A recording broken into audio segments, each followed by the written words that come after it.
नमस्कार, आप देख रहे हैं न्यूज 24। आपके साथ मैं हूं प्रत्युष खरे। कानपुर में 8 पुलिसकर्मियों की हत्या के बाद चर्चा में आए गैंगस्टर विकास दुबे ने सियासी दलों में दखल और सत्ता के संरक्षण के दम पर जरायम की दुनिया में तेजी से कदम आगे बढ़ाए। 2001 में बीजेपी नेता की हत्या के बाद सुर्खियों में आए विकास दुबे को पहले तो सियासी नेताओं ने अपने फायदे के लिए इस्तेमाल किया, लेकिन देखते ही देखते वो सियासी दलों की मजबूरी, उनकी जरूरत बन गया।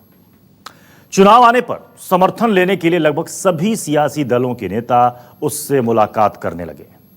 आखिर कैसे विकास दुबे ने अपराध के रास्ते पर अपने कदम आगे बढ़ाए और कैसे वो सियासी दलों की मजबूरी बन गया और किस तरीके से उसने अपने राजनीतिक रसूख के दम पर करोड़ों का साम्राज्य खड़ा किया, इस रिपोर्ट में देखिए। 91 में मैं यहाँ का ग्राम प्रधान चुना गया अपने गांव का। 2 पंचवर्षीय में ग्राम प्रधान रहा यहाँ पे। इसके बाद मैं जिला पंचायत सदस्य हुआ। मेरा छोटा भाई भी ग्राम प्रधान रहा, बगल के गांव से, बीटी से भी निर्विरोध ग्राम प्रधान रहा वो। अब मेरी बहू जिला पंचायत सदस्य है इस समय, वर्तमान समय में भी। छोटा भाई मेरा ग्राम प्रधान है निर्विरोध यहाँ का, ग्राम बिकरू का। और मेरी पारिवारिक पृष्ठभूमि, मेरे बाबा भी यहाँ के जमींदार भी थे और ग्राम प्रधान भी थे, बाद में हुए। मेरी पारिवारिक पृष्ठभूमि ही राजनीतिक है, तो राजनीतिक पृष्ठभूमि तो मेरी पारिवारिक है। मेरी पैदाइशी कहिए तो आप पैदाइशी है। विकास दुबे जी, किस तरह से आपको कहा जाता है कि आप अपराध में डॉन नाम से बोला जाता है कि आप माफिया हैं, डॉन हैं, और लेकिन आपका राजनीतिक करियर है, क्या है बेसिकली, हकीकत क्या है? देखिए, एक्चुअल राजनीति में लाने का श्रेय मैंने मैंने पढ़ाई में ग्रेजुएशन किया है मैंने, और मैं अच्छा स्कॉलर रहा हूँ अपने टाइम का। राजनीति में लाने का श्रेय मुझे स्वर्गीय हरिकिशन श्रीवास्तव जी का है, जो मेरे राजनीतिक गुरु थे और उत्तर प्रदेश के कई बार मिनिस्टर रहे और उत्तर प्रदेश विधानसभा के अध्यक्ष भी रहे वो। उन्होंने मुझे राजनीति में लाने का प्रयास किया और उन्हीं के प्रयास से मैं राजनीति में आया। और जिस दिन से मैं राजनीति में आया तो लोगों को मेरे प्रभाव से और मेरी लोकप्रियता से ज्वेलसी होने लगी। आज तक कोई भी ऐसा मामला नहीं है जिसको मैंने अपने हाथ से मैंने कोई अपराध किया हो या मैंने कोई अपराध को बढ़ावा दिया हो। अपराध से मेरा कोई दूर दूर से रिश्ता नहीं है। मेरी राजनीतिक वर्चस्व की जंग है जो मेरे जिंदगी तक और मेरे मरते दम तक जारी रहेगी। लेकिन इस राजनीतिक वर्चस्व की जंग में बम, गोली और हत्या ये सब चलता नहीं, ऐसा नहीं है। हमारे यहाँ हमारी राजनीतिक जंग में कभी भी ऐसा कुछ भी नहीं हुआ कि मैंने किसी को मरवाया हो या किसी को मारा हो या किसी को मारने के लिए प्रेरित किया हो। किसी के ऊपर आरोप लगा देना, आप तो समझते हैं कि उत्तर प्रदेश में होता क्या है कि मर्डर कहीं होता है, फंसाए कई लोग जाते हैं। मर्डर कोई करता है, उसके भाई, उसके खानदान, उसके परिवार, उसके सब सारे लोगों को फंसाया जाता है। ये एक उत्तर प्रदेश की एक ये ट्रेंड बन गया है लोगों का राजनीति में फंसाने का, और उसी का मैं शिकार हुआ हूँ। एक श्रम राज्य मंत्री संतोष शुक्ला का हत्या का आपके ऊपर आरोप लगा, उस वक्त आप कहाँ थे? क्या वो हत्या आपने की थी? जी नहीं, जिस दिन उनकी हत्या हुई थी उस समय मैं थाने में अपनी FIR लिखाने हुए गया हुआ था। मेरे ऊपर अटैक हुआ था। उसके बाद मैं जब वहाँ से चला आया, जब अपने ऊपर अटैक किया मेरे ऊपर, मैं उस दिन कानपुर जा रहा था अपनी पत्नी को लेकर। वो बीमार थी, उनको किडनी पेन था। रास्ते में मेरे ऊपर बम से अटैक किया गया, बम और गोलियां चलाई गई मेरी गाड़ी पर। तो मैं उसकी FIR, जब मैंने SP कानपुर देहात को फ़ोन किया कि मेरे ऊपर इस तरीके से घटना हुई, तो उन्होंने मुझे कहा कि आप वहीं रुकिए, मैं फोर्स भेज रहा हूँ। फोर्स मुझको वहाँ से लेके आया। मैंने थाने में FIR लिखाई और मैं चला आया। इसके बाद थाने में जिन मंत्री जी का आप नाम ले रहे हैं, वो मंत्री जी किन्हीं कारणों से अपना पहुँचे और उन्होंने किसी तरीके से पुलिस से उलझाव किया। वहाँ लोगों से उनकी कहासुनी हुई। इसके बाद क्या हुआ क्या नहीं हुआ उससे मेरी जानकारी नहीं है। उनकी हत्या की जानकारी या उनके मरने की जानकारी मुझे लखनऊ में हुई। हत्या के कई चश्मदीद थे। मनोज शुक्ला, जो संतोष शुक्ला मंत्री के भाई थे, उन्होंने आपको देखा था कि आपने गोली मारी है? नहीं, ऐसा कुछ नहीं। ये देखिए, इस बात को तो अदालत में इसका ट्रायल हो चुका है मुकदमे का, और अदालत में इस चीज़ साबित हो चुकी है कि मनोज शुक्ला पेशबंदी में उनसे, मनोज शुक्ला के साथ जितने उनके गनर, संतोष शुक्ला जी के साथ गनर, शैडो ड्राइवर और उनके प्राइवेट लोग थे, उन्होंने सारे ने गवाही दी कि जिस समय संतोष शुक्ला का मर्डर हुआ उस समय विकास दुबे या जो लोग आरोपित लोग हैं इनके परिवारजनी, ये लोग मौके पर नहीं थे। इनका नाम पुलिस के कहने पर FIR में लिखाया गया। जैसा पुलिस ने कहा मैंने वैसा FIR में लिखाया। अब वो मुकदमा ट्रायल होने के बाद भी उसमें दोष मुक्त हो चुके हैं सारे लोग, और उस मुकदमे की कार्रवाई सारी जो कुछ थी वो समाप्त हो चुकी है। मैंने अदालत में सरेंडर किया, न्याय में मेरा विश्वास था। मैंने अदालत में सरेंडर किया और उस मुकदमे को फेस किया। सारे ट्रायल को जितने दिन ट्रायल रहा मैं अंदर रहा। मैंने ट्रायल पे मेरा जब ट्रायल होके मैं समाप्त हुआ, मेरा मुकदमा खत्म हुआ, उस समय मैं जेल के बाहर आया। विकास दुबे जी, आप इस बात से सहमत हैं कि संतोष शुक्ला मंत्री जो थे जी उनसे आपकी डायरेक्ट चुनावी रंजिश थी? नहीं, ऐसा मेरी उनकी कभी कोई रंजिश मैं यहाँ तक कि मेरा कभी कोई गाली गलौज तक नहीं हुआ उनसे। हाँ, राजनीतिक वर्चस्व की जरूर लड़ाई थी। के बारे में कहा जाता है डॉन है, क्या आप मानते हैं? नहीं, ऐसा कुछ भी नहीं है। मेरी ओपिनियन, आप क्षेत्र में जाइए, हमारे कम से कम विधानसभा, अगर पूरे जिले में नहीं जा पाते हैं तो कम से कम मेरी विधानसभा में जाके और प्रति गांव एक आदमी से सर्वे करिए। खाली विकास दुबे के बारे में व्यक्तिगत है, विकास दुबे का एक काम देखिए। विकास दुबे इस क्षेत्र के सबसे बड़े लैंडलॉर्ड हैं। हमारे पास सारे हैं। मैं स्वयं की खेती कराता हूँ, स्वयं का मेरा व्यापार है, स्वयं का मेरा शेड कॉर्पोरेशन का काम है, मेरा आर्थिक भी है। आज तक मैंने कोई आर्थिक, ऐसा नहीं कि मैंने कोई आर्थिक अपराध कराया हो, किसी अपराध में संलिप्त रहा हूँ।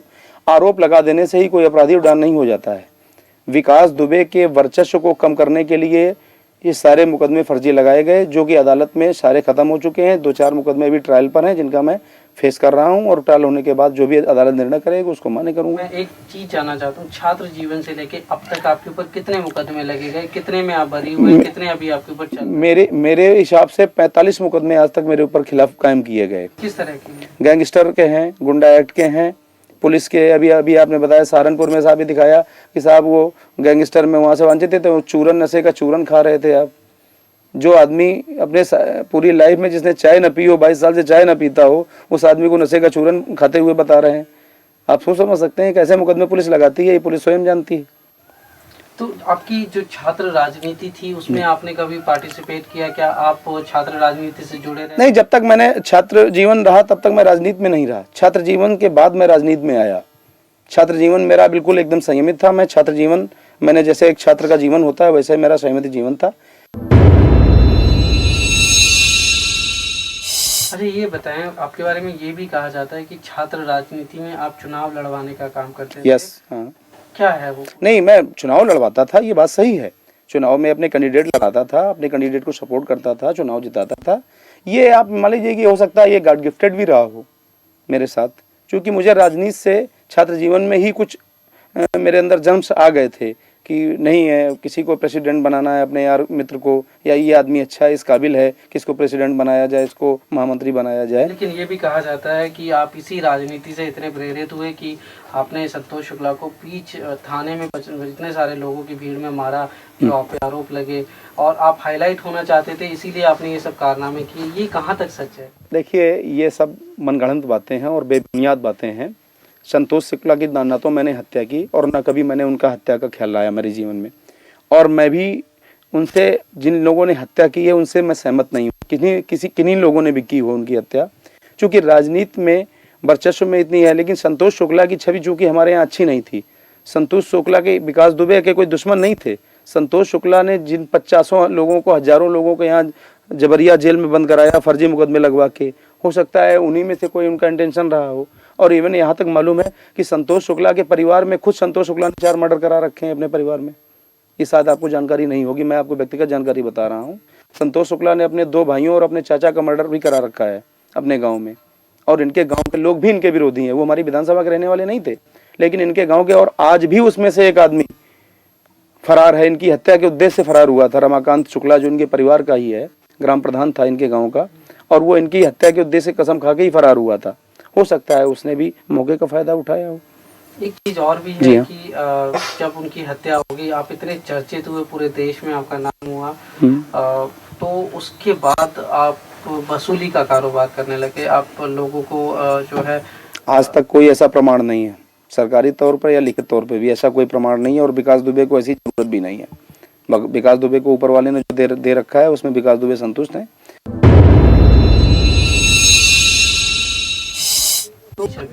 ऐसा क्यों है? लोग आप देखिए, आपको शायद ना लगे, आपके इलाके के लोग की पूजा करते नहीं, मुझे ऐसा नहीं लगता। आपके नाम से नहीं, मुझे ऐसा नहीं लगता कि मुझे लोग हैं। मैं तो जिस समय गांव में या क्षेत्र में अपने निकलता हूँ, छोटे छोटे बच्चे भी पंडित जी कह के आगे मेरी गोद में आ जाते हैं। मैं कैसे जानूं कि लोग मुझे खौफ खाते हैं? और दूसरी बात मैं आपको बताऊं, खौफ से सिलेक्टेड हुआ जा सकता है, इलेक्टेड नहीं हुआ जा सकता है। इलेक्टेड आदमी वही हो सकता है और आज तक मैं कभी सेलेक्ट होके कोई मैं नेता नहीं बना, ना मैंने कोई पाया। आज तक जितने भी इलेक्शन लड़े मैंने पब्लिक इलेक्शन लड़े, और आज के इस दौर में पब्लिक को टेरर में लेना या पब्लिक को टेरर लेके वोट लेना ये संभव नहीं है। तो अभी आप नेक्स्ट क्या करेंगे? एमएलए का चुनाव लड़ेंगे या नहीं, मेरी आकांक्षा तो यही है कि मैं स्वस्थ हो जाऊं जल्दी, और स्वस्थ होने के बाद मेरी भी है, मेरे हाई कमान से मुझे निर्देश भी है कि जितनी जल्दी स्वस्थ हो जाएं आपको इलेक्शन लड़ना है। आप जिस समय स्वस्थ हो जाएं हाई कमान रिपोर्ट करिए, आपको क्षेत्र दिया जाता है, जिस क्षेत्र के लिए आपको कहा जाता है उस क्षेत्र में जाके आप चुनाव की तैयारी कीजिए। आपको अपनी सुरक्षा को लेकर कोई चिंता होती है? आपके तो बहुत दुश्मन होंगे। तो देखिए, राजनीति में आज तक कितने लोगों की हत्याएं हुई, सबको सुरक्षा मिली हुई थी। जब ऊपर वाला जब तक नहीं चाहेगा तब तक किसी की हत्या नहीं हो सकती। जब ऊपर वाला किसी के ऊपर ठीक होता है तब ठीक है। अगर हमने गलत काम किए होंगे तो मेरी हो सकता है हत्या भी हो सकती है। अगर मैंने अच्छे काम किए होंगे तो हो सकता है ऊपर वाला हमको भी लोगों की सेवा करने के लिए जिंदा भी रखेगा। लेकिन फिर भी सुरक्षा को लेके आप क्या एहतियात बरतते हैं? क्या सरकारी सुरक्षा आपने मांगी? देखिए, मुझे अभी तक सरकारी सुरक्षा प्राप्त थी। इस गवर्नमेंट में 11 दिसंबर 2004 तक 4 जनवरी 2005 तक मुझको सरकारी गनर प्राप्त था। एक बार नहीं, 3 4 बार प्राप्त रहा मुझे। लेकिन कुछ राजनीतिक कारणों से मेरा गनर वापस ले लिया गया, इसलिए मुझे व्यक्तिगत सुरक्षा अपनी रखनी पड़ती है। और चूंकि आप जानते हैं उत्तर प्रदेश की राजनीति में राजनीति करने वाले आदमी को या चर्चित आदमी को अपने राजनीति से ज़्यादा अपने सुरक्षा की चिंता होती है, लेकिन मैं उतना भी चिंतित नहीं होता हूँ। सुरक्षा अपनी जगह है, चिंतित है, क्योंकि मुझे ये विश्वास है कि मैंने पब्लिक में ऐसा कोई गलत काम नहीं किया है जो जनता ये करे। लेकिन चूंकि राजनीति में सुरक्षा सिक्योरिटी करना कोई बुरी बात नहीं है, तो इसलिए अगर मैं अपनी सुरक्षा रखता हूं तो इसमें कोई हर्ज नहीं होना चाहिए किसी को। विवेक जी, ये बताएं, छात्र राजनीति आजकल क्या गंदी हुई है? क्या उसमें देखिए, हिंसा का बढ़ावा लेके? देखिए, मैं आपकी बात समझ गया पूरी इतनी बात में ही।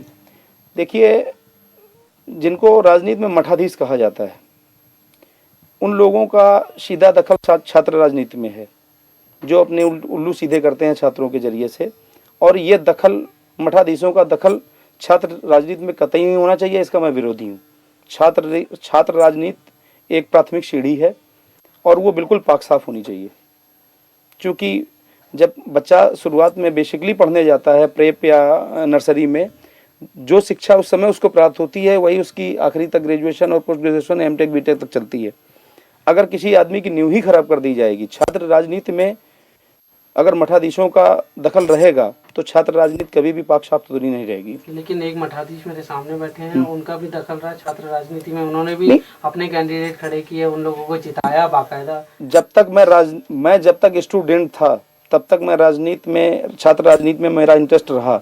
जिस दिन से मैंने स्टूडेंट लाइफ मेरी समाप्त हुई उस दिन से मैंने छात्र राजनीति में कभी दखल नहीं रखा। पर राजनीति में मठाधीश बनना कोई बुरी बात तो नहीं है, लोग बनते हैं। और नहीं, मेरी समझ में बुरी बात है। कुछ और कहना चाहेंगे आप हमसे? मैं यही आपके जरिए से मैं थोड़ा सा संदेश देना चाहता हूँ लोगों को कि राजनीति में जो लोग एक दूसरे को नीचा दिखाने के लिए गलत प्रभाव का इस्तेमाल, सत्ता का और पुलिस का दुरुपयोग करते हैं, ये नहीं करना चाहिए। किसी भी अच्छे व्यक्ति को आगे बढ़ने से रोकने के लिए ये रास्ता अच्छा नहीं है। अगर किसी को इस तरह रोकना है तो उसके राजनीतिक प्रभाव को कम करिए, उसकी खामियां पब्लिक में बताइए। लेकिन किसी के ऊपर आप फर्जी मुकदमे लगा के बंद करवा दें अपने राजनीतिक प्रभाव के इस्तेमाल से, ये बात ठीक नहीं है। लेकिन विकास दुबे जी, शुरुआत में तो शायद कभी ना कभी आपने कुछ ऐसा कुछ किया होगा जिसकी वजह से केस लगे होंगे। उसके बाद क्या पुलिस ने जबरदस्ती डाले केस? देखिए, पुलिस आज भी मेरी विरोधी नहीं है और पुलिस मुझसे कभी भी इस तरह से असहमत नहीं रही। मैं ग्राम प्रधान रहा, बराबर पुलिस दरवाजे आती है, बराबर क्षेत्र के एसओ सीओ साहब जो भी हों, जो बुलाते हैं, मैं आज भी थाने जाता हूँ। मैं कोई पुलिस से मुंह नहीं छिपाता हूँ। लेकिन जो मेरा सवाल है वो ये है कि शुरुआत में तो जरूर आपसे कुछ गलतियां हुई होंगी, जिसका बाद में जो है लंबे अरसे में पुलिस ने उसको ध्यान में रखते हुए और केसेस थोपे होंगे, चाहे वो राजनीतिक। देखिए, पुलिस ने जो कुछ भी किया मेरे साथ वो राजनीतिक दबाव में किया। पुलिस ने व्यक्तिगत रूप में मैंने ऐसा कोई काम किया और ना पुलिस ने। देखिए, पुलिस को सिर्फ निर्देशित करके उनको दबाव देकर उनसे गलत कराया गया। पुलिस ने जानबूझकर मेरे साथ कोई गलत काम नहीं किया। उत्तर प्रदेश और बिहार में राजनीति में, पुलिस में राजनीति का इतना ज्यादा दखल है कि आगे चल के राजनीतिज्ञों को लेके पब्लिक जूता लेके दौड़ेगी, राजनीति करने वालों को पसंद नहीं करेगी। किसी दिन हिंदुस्तान में 2 स्टेट ऐसे हैं आपके, ये इनमें राजनीतिज्ञों को देखना पब्लिक पसंद नहीं करेगी। राजनीति करना तो दूर रही, राजनीतिज्ञों को देखना पब्लिक। तो आप देख रहे थे विकास दुबे का एक पुराना इंटरव्यू है जिसमें वो बता रहा है कि कैसे वो राजनीति की दुनिया में आया, कैसे वो ग्राम पंचायत का सदस्य बना और वो पुलिस और राजनीतिक संबंध के बारे में भी बहुत सारे बातें कर रहा था। नमस्कार, मैं हूं मानक गुप्ता। अगर आपको हमारा ये वीडियो पसंद आया हो तो इसे लाइक और शेयर जरूर करें और हाँ, हमें सब्सक्राइब और फॉलो करना ना भूलें ताकि आप देश और दुनिया की कोई खबर मिस ना करें। तो जुड़े रहिए हमारे साथ और देखते रहिए News 24।